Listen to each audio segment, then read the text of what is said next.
একটা সুন্দর মিষ্টি সন্ধ্যা, আর সাথে যদি থাকে স্পেশাল জুটি, একদিকে আমার দাদা আর একদিকে আমার হাজবেন্ড, ব্যাস সব কাজের ছুটি। আমরা তিনজনে মিলে সোজা রওনা দিলাম বাজারের দিকে। চলে এলাম সোজা আমাদের এলাকার সবচেয়ে প্রিয় ফুচকার দোকানে।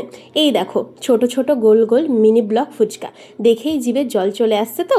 একদম মুচমুচে ফুচকার ভিতরে ঝাল ঝাল আলুর পুর, আর তার ওপর তেঁতুল ধনেপাতার জল, জাস্ট জমে গেল। সত্যি সন্ধ্যাবেলা ফুচকা না খেলে দিনটাই যেন অসম্পূর্ণ থেকে যায়। এই যে আমার হাতে পাতা দিয়ে দিয়েছে, এবার ফুচকা দেওয়ার পালা। এক্কেবারে মনটা খুশি হয়ে গেল। আপনাদেরও কি আমার মতো সন্ধ্যাবেলা ফুচকা খেতে দারুণ লাগে? কমেন্টে অবশ্যই জানাবে। ঝাল ঝাল ফুচকা খাওয়ার পর মুখটা তো একটু মিষ্টি করতেই হয়, তাই দেরি না করে আমরা তিনজনাই হাতে তুলে নিলাম আইসক্রিম। ঠান্ডা ঠান্ডা আইসক্রিমের কামড়, আর সাথে চলল আমাদের অন্তহীন হাসি গল্প।